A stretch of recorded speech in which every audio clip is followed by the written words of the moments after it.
15 de abril de 1987, el mayor Ernesto Barreiro se niega a declarar en la causa que investiga su actuación en el centro clandestino de detención de La Perla en Córdoba. La policía intenta detener a Barreiro por desacato a la justicia, pero el personal del cuartel se amotina y exige el cese de los juicios. Esta es la señal esperada para la sublevación. Los reclamos del grupo militar autodenominado Carapintada son centralmente dos. Por un lado, buscan una solución política para los juicios en los que están acusados de violaciones a los derechos humanos cometidos durante la última dictadura, y por otro, la destitución del jefe del ejército, el general Héctor Ríos Ereñú. Frente a esta situación, el presidente de la Nación y comandante en jefe de las Fuerzas Armadas ordena a la propia fuerza reprimir a los amotinados. Sin embargo, los generales se rehúsan a cumplir con la orden. Es que el reclamo de impunidad por los crímenes cometidos reúne a todos los militares, a los amotinados, pero también a los leales al poder constitucional. Alfonsín, entonces, se ve obligado a buscar una salida política a la crisis. En respuesta a la convocatoria del gobierno, miles de personas se movilizan en todo el país en repudio a los militares insurrectos. El conflicto concluye con una negociación directa entre el presidente Raúl Alfonsín y el principal responsable de la sublevación, el teniente coronel Aldo Rico. A partir de ese acuerdo, se sanciona la ley de obediencia debida que limita las responsabilidades penales solo a quienes dieron órdenes y no a quienes las ejecutaron. Esos acuerdos inician el camino de una serie de medidas que obstaculizan el proceso de justicia para procesar a los responsables de la represión y del terrorismo de Estado en la Argentina.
...30 de octubre de 1983. Hace casi 10 años que el pueblo argentino no es convocado a las urnas, y son 7 los años vividos bajo gobierno de facto. La convocatoria es masiva. La fórmula radical gana con el 51% de los votos. El 10 de diciembre asume su cargo el presidente Raúl Alfonsín. El nuevo gobierno llega al poder con la promesa de investigar y juzgar a los responsables del terrorismo de Estado. En estos días de diciembre, el flamante presidente ordena el procesamiento y juzgamiento de las 3 primeras juntas militares, tarea que debe ser realizada por el Consejo Supremo de las Fuerzas Armadas. Al mismo tiempo se crea la Comisión Nacional de Desaparición de Personas, CONADEP, para investigar y recabar pruebas sobre las violaciones cometidas contra los derechos humanos. El presidente Alfonsín tiene su propia estrategia: enjuiciar a las cúpulas responsables del terrorismo de Estado a partir de sus propios tribunales militares sobre la base de un esquema de autodepuración castrense. Y así establecer 3 niveles de responsabilidad diferenciados, con la intención de que el proceso judicial solo involucre a las cúpulas responsables.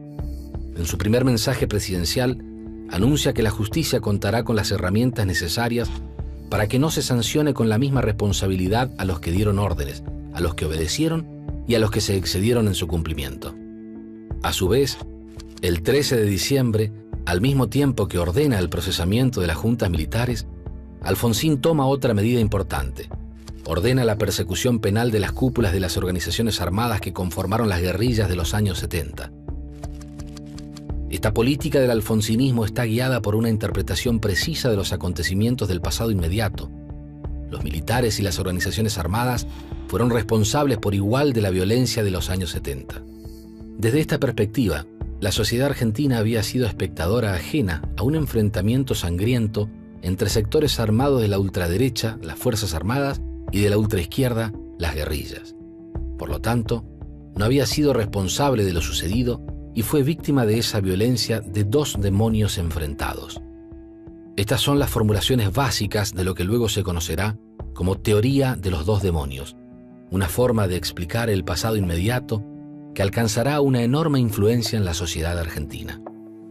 En donde se plantea que lo que ocurrió en los 70 está ligado a la violencia que surge de dos polos, la violencia militar y la violencia guerrillera.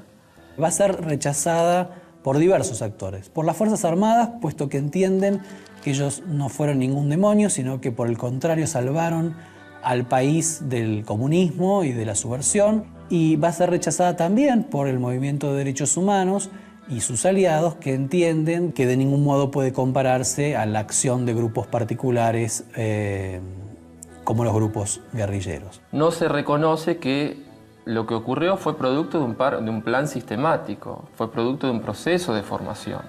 En los años han demostrado que no era necesario generar esa visión dual de dos demonios que atacaban a la democracia por derecha y por izquierda, que el terrorismo de Estado es un dato excluyente. En esta visión aparece la sociedad entre medio, como la gran víctima de estos dos demonios. Cuando lo cierto es que diversos sectores de la sociedad estuvieron profundamente involucrados en el golpe de Estado y en el desarrollo del terrorismo de Estado.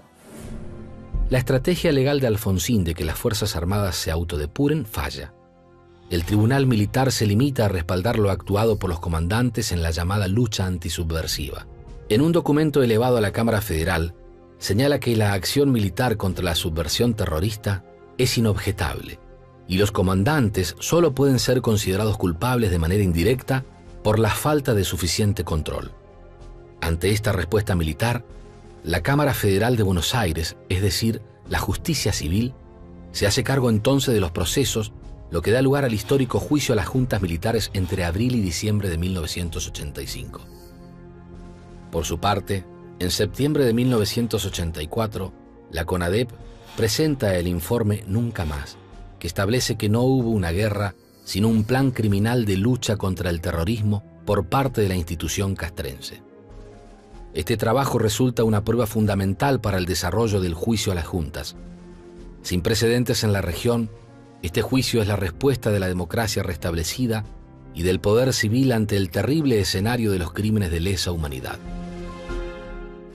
El 9 de diciembre de 1985, la Cámara Federal condena al teniente general Jorge Rafael Videla y al almirante Emilio Macera a reclusión perpetua.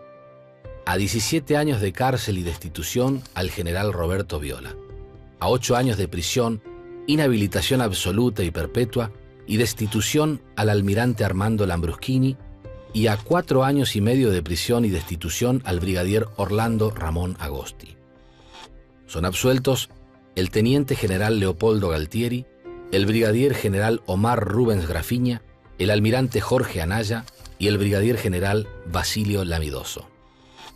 El punto 30 de la sentencia de la Cámara Federal cuestiona el principio de obediencia debida, que fija la responsabilidad de los crímenes solo en las cúpulas militares. Con esta acción, el tribunal abre la posibilidad de ampliar la instancia judicial para investigar a oficiales superiores y a quienes tuvieron responsabilidad operativa en acciones represivas. Esta situación, que además contradice la estrategia inicial del presidente Alfonsín de limitar las responsabilidades, sumada al inicio de nuevos procesamientos, enardece a las Fuerzas Armadas y aumenta el malestar militar. En respuesta a la tensión generada, el 23 de diciembre de 1986 se sanciona la ley número 23.492 de punto final. Esta establece un plazo de 60 días para citar a declarar a todos los implicados. Vencido ese plazo, se extingue toda posibilidad de acción penal. Sin embargo, la reacción judicial es opuesta a lo esperado, ya que se suspende la feria judicial de enero y aumentan las citaciones a declarar para acelerar los procesos. Así, llegan a sustanciarse más de 1000 causas por violaciones a los derechos humanos en el tiempo permitido por la nueva ley. Ante el nuevo escenario de procesamientos judiciales, los oficiales retirados apoyan a los nuevos acusados y se produce una intensa reivindicación militar de la lucha antisubversiva. ¿Cómo impactaron los juicios a las cúpulas militares en la construcción de una memoria militar sobre ese proceso? Se construye en espejo a la memoria de los organismos de derechos humanos y se construye en espejo a lo que iba ocurriendo en el plano de los estrados judiciales. Se va a producir el juicio de las juntas militares a lo largo de prácticamente todo el año 85, entre abril y diciembre, y luego del juicio el gobierno va a impulsar el cierre del ciclo de tratamiento judicial del pasado. Generando como si las cúpulas hubiera habido distintos niveles de responsabilidad, porque las condenas son diversificadas, no plantea que hay un único plan atrás de eso, y también quizás el no visualizar quiénes fueron los actores civiles y económicos del golpe militar. Las Fuerzas Armadas rechazaron este esquema de juzgamiento propuesto por Alfonsín, puesto que consideraban que debía ser puesto en valor la lucha antisubversiva y la preservación de los valores occidentales y cristianos que la derrota de la subversión había permitido y que su accionar había permitido. Durante el periodo de los juicios, dentro del Colegio Militar, constantemente se hacían actos, conmemoraciones, sea reivindicando la actuación del ejército durante los años 70 y al mismo tiempo, pero con menor intensidad, tratando de conmemorar la figura de algunas figuras militares, oficiales, suboficiales, que habían muerto en situaciones de combate. En este contexto de enjuiciamientos, la respuesta de los oficiales de rango intermedio es pasar a la rebelión armada. Entre abril de 1987 y diciembre de 1988, se suceden una serie de alzamientos del ejército. Muchos de estos grupos de oficiales son excombatientes de la Guerra de Malvinas y los une a la defensa común de objetivos profesionales, la oposición a los juicios y a lo que consideran la campaña de desprestigio de las Fuerzas Armadas. El primer estallido es el levantamiento Carapintada, que se produce la noche del Jueves Santo del 16 de abril de 1987 y que tiene como principal responsable al teniente coronel Aldo Rico. Los amotinados exigen la renuncia del jefe del ejército, el general Héctor Ríos Sereñú, y una solución política para frenar los juicios a militares. Se trata de un conflicto intramilitar que pone en riesgo la disciplina y la obediencia a las jerarquías propias de la institución militar. En todo el país se desarrollan masivas manifestaciones en defensa de la democracia que concluyen el domingo de Pascuas con una gran convocatoria en la Plaza de Mayo. El gobierno intenta negociar un acuerdo con los Carapintadas. Sin embargo, cuando Alfonsín está dispuesto a salir al balcón de la Casa Rosada, acompañado por dirigentes del Partido Justicialista y de otros partidos políticos, el ministro de Defensa, Horacio Jaunarena, les informa que el acuerdo fracasó. Alfonsín enfrenta a la multitud y anuncia que ha decidido viajar él mismo a Campo de Mayo a intimar la rendición. Horas después, Alfonsín vuelve en helicóptero a Casa de Gobierno y desde el balcón anuncia que los rebeldes han depuesto su actitud. Como consecuencia de este primer alzamiento Carapintada, se reemplaza a Ríos Sereñú por el general Dante Caridi como jefe del ejército y el teniente coronel Aldo Rico es detenido y enjuiciado por el delito de amotinamiento. Pero su consecuencia fundamental es la Ley de Obediencia Debida que aprueba el Congreso poco después. La norma no es una novedad. Venía siendo discutida y estaba dentro de la estrategia inicial de Alfonsín. Establece que todos los oficiales desde el grado de teniente coronel hacia abajo acusados de violación a los derechos humanos no pueden ser juzgados como autores de delitos por obedecer órdenes de sus superiores. Sin embargo, el conflicto intramilitar crece con dos levantamientos más en 1988. El de Montecaseros en enero, liderado nuevamente por Aldo Rico, y el de Villa Martelli en diciembre, conducido por el coronel Mohamed Ali Zeineldin. A las proclamas anteriores se suman ahora el pedido de mejoras presupuestarias y salariales y la insistencia en el restablecimiento del estatus militar. Estos conflictos internos de las Fuerzas Armadas no solo expresan una reacción a las políticas de enjuiciamiento, sino un profundo malestar y una crisis de identidad de la institución. El alfonsinismo pone en marcha los procesos judiciales a las juntas, sin dar una solución integral a la cuestión de la dictadura militar. Entonces se produce lo que se dio a conocer como las rebeliones carapintadas. Los jóvenes iban al juicio, se sublevaron porque los superiores de ellos, que eran los que los habían mandado, se iban a salvar. De urgencia, de apuro, sacan la ley de punto final, la ley de obediencia debida, donde el que recibe una orden la tiene que cumplir cualquiera sea la orden, lo cual es absolutamente incierto, falso, porque nadie tiene obligación de cumplir una orden que no sea legal. Sin embargo, estos levantamientos no fueron reprimidos por el sector leal de las Fuerzas Armadas, de algún modo evidenciando que el reclamo por poner punto final a los juicios por violaciones a los derechos humanos era un reclamo patrimonio de la institución. Y bueno, fue la primera que vi donde había un corte horizontal. Los de arriba estaban para un lado y los de abajo estaban para otro. Pero los de arriba no tenían gente a quien mandar. Sector activo dentro de las Fuerzas Armadas que todavía reclamaban, aunque intentando desdecirse del proceso y de la propia dictadura militar en una cosa confusa y intentando utilizar las Malvinas como un dato enaltecedor de su papel. Estaba esta dualidad, ¿no?, de ser a la vez héroes o buenos combatientes y al mismo tiempo haber sido parte de la máquina represora, ¿no? Y yo creo que eso es un poco lo que se puso en juego, ¿no?, en los alzamientos, que fueron una manera mediante la cual los oficiales subalternos mostraron su negativa a ser juzgados por los delitos de lesa humanidad, ¿no? Los levantamientos militares hicieron muy poco, en todo caso, contribuyeron a acrecentar un fuerte desprestigio ya presente en el conjunto de la sociedad en relación con las Fuerzas Armadas. El 8 de julio de 1989, tras el retiro anticipado de Raúl Alfonsín, asume la presidencia Carlos Saúl Menem. A poco de asumir, el 7 de octubre el presidente otorga una serie de indultos que completan el conjunto de las llamadas leyes de impunidad. Esta decisión significa el perdón de las penas a 227 militares y civiles condenados o procesados, muchos de ellos no beneficiados por las leyes de punto final y obediencia debida.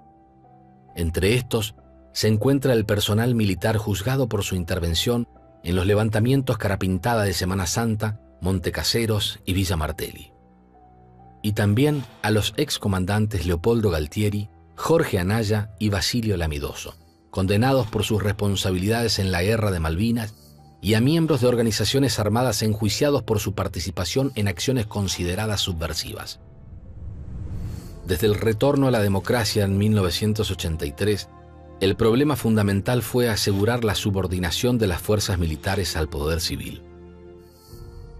Se trata de definir un nuevo rol para las Fuerzas Armadas y de renovar su doctrina para guiar las acciones futuras. Así, un primer paso importante fue la nueva Ley de Defensa del 13 de abril de 1988, aprobada durante el gobierno de Raúl Alfonsín. Impide que las Fuerzas Armadas sean las que determinen las hipótesis de conflicto y de guerra. El área de competencia de las Fuerzas Armadas pasa a ser exclusivamente la defensa exterior y se reducen los presupuestos del sector. Se quita toda injerencia militar a nivel de política y seguridad interior y se deroga el decreto ley de Juan Carlos Onganía sobre la doctrina de la seguridad nacional de 1966, que aún estaba en vigencia. Además de esta ley, en los años siguientes se producirán diversos cambios y recortes presupuestarios sobre las Fuerzas Armadas. Ya en la primera década del siglo XXI se les asignará, además, un nuevo rol: la participación en operaciones internacionales de mantenimiento de paz organizadas por las Naciones Unidas. Porque Menem incluso indultó a militares que estaban procesados, como en el caso del general Suárez Mason. El indulto es el perdón de una pena, de un individuo que ya fue juzgado, condenado. Las Fuerzas Armadas van a haber redefinido su rol. Primero se llaman a silencio porque su meta de haber logrado la libertad de los miembros de las juntas militares ha sido lograda, y luego van a ser afectadas por una serie de cambios políticos de orden global, regional y local. A fines de 1990, cuando Menem reprime de un modo firme el último levantamiento, ahí comienza la construcción del ejército democrático. Definir claramente cuáles son las funciones de las Fuerzas Armadas es muy importante, ¿no? Y esas funciones son básicamente mantener, sostener y alistar los medios que el Estado les da a las Fuerzas Armadas, es decir, personal y equipos.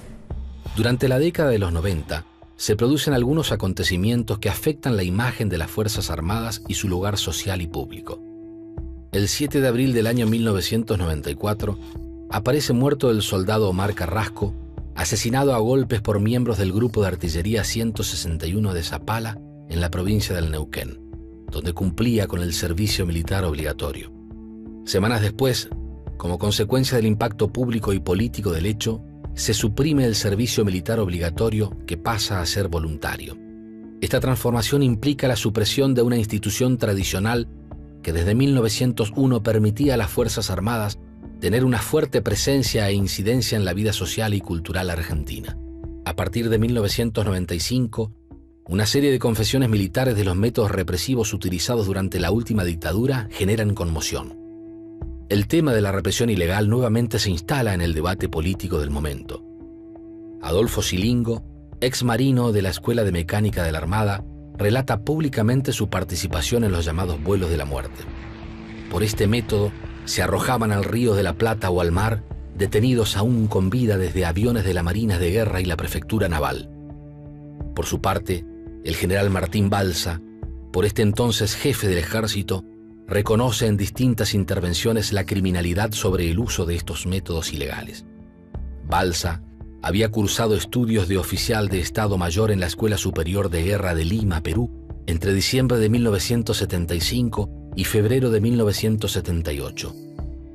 Estas confesiones suscitan reacciones castrenses reivindicativas de la lucha antisubversiva. No solo surgen en el seno de las Fuerzas Armadas, sino también en distintos sectores civiles que proclaman una memoria completa. Ocurrió una cosa importante que fue, para la reestructuración interna y para la relación de las Fuerzas Armadas con la sociedad argentina, que fue la suspensión del servicio militar obligatorio y la transformación de las Fuerzas Armadas en Fuerzas Armadas con efectivos que están ahí solo porque quieren. El fin del servicio militar obligatorio en el año 94 y las políticas de reforma del Estado impulsadas por Menem van a afectar las dimensiones y características del poder militar. En donde hoy en día la memoria se plantea en términos de victimización, que no cuestiona la memoria de los organismos de derechos humanos, no cuestiona la existencia de desaparecidos, no cuestiona la legitimidad de familiares, víctimas, secuestrados, exiliados y diferentes sectores de la sociedad de construir una memoria sobre ese periodo en tanto víctimas de ese proceso, pero reclama un lugar en el panteón de las víctimas. Y ahí donde está la figura de memoria completa, es decir, nosotros también queremos un lugar en tanto víctimas. En el acto realizado en el Colegio Militar y como parte de la política gubernamental de derechos humanos, se retiran del lugar los cuadros de los exdictadores Jorge Rafael Videla y Reinaldo Viñone. Ese mismo día, en la antigua Escuela de Mecánica de la Armada, se firma un convenio por el cual la Marina queda desalojada del predio. En este acto, el entonces presidente Néstor Kirchner pide perdón en nombre del Estado Nacional por haber callado durante tantos años lo ocurrido durante la última dictadura. La política estatal y judicial sobre el tema muestra notables cambios durante la gestión presidencial de Néstor Kirchner desde 2003. A partir de entonces, y durante toda la primera década del siglo XXI, los cambios en las políticas de derechos humanos son el punto nodal de la cuestión militar. Esto se produce en el marco de una gran reactivación de los reclamos sociales por justicia y memoria de los crímenes cometidos durante la última dictadura militar. En lo legal y jurídico, en 2003, el Congreso deroga las leyes de obediencia debida y punto final, y luego de 2 años, la Corte Suprema de Justicia de la Nación resuelve que esas leyes son inválidas e inconstitucionales. Poco después, el 15 de junio de 2006, la Cámara de Casación Penal, máximo tribunal penal de la Argentina, considera que los indultos concedidos para delitos de lesa humanidad son inconstitucionales. En los años siguientes, se envía a prisión perpetua y común a numerosos militares y también quedan muchos civiles implicados. Pero, a pesar del contexto general de condena judicial, moral y social de las Fuerzas Armadas, la desaparición de Jorge Julio López en el año 2006, durante el juicio al ex policía represor Miguel Echecolás, es un hecho que aún espera resolución. Además de la política por los derechos humanos llevada adelante desde 2003, la gestión gubernamental implementa cambios que implican un nuevo rol y una nueva cultura institucional de las fuerzas militares. Así, se nombra como ministra de Defensa a la abogada Nilda Garré, primera mujer en la historia argentina en estar al frente de esta cartera. Se instaura un sistema de justicia militar que deroga privilegios e iguala derechos y garantías de militares y civiles. También se reforma la educación militar con programas de formación sobre derechos humanos, se favorecen políticas de género, el presupuesto de defensa pasa a establecerse por la autoridad del Estado y se implanta una política de cooperación regional militar en el Cono Sur para operaciones de paz. En el largo plazo, estos cambios estructurales suponen una nueva formación ciudadana de las fuerzas militares y un nuevo vínculo entre la institución castrense, la sociedad y el Estado argentino. A partir de 1983, las Fuerzas Armadas se debatieron entre su propia crisis interna, la pérdida de prestigio y poder político y la tensión con la sociedad civil por las violaciones a los derechos humanos ocurridas en el pasado. Estos años también implicaron para militares y civiles el aprendizaje del rol que corresponde a las Fuerzas Armadas en una democracia, la subordinación al poder civil y el respeto de las instituciones como una estructura más al servicio del Estado y la sociedad.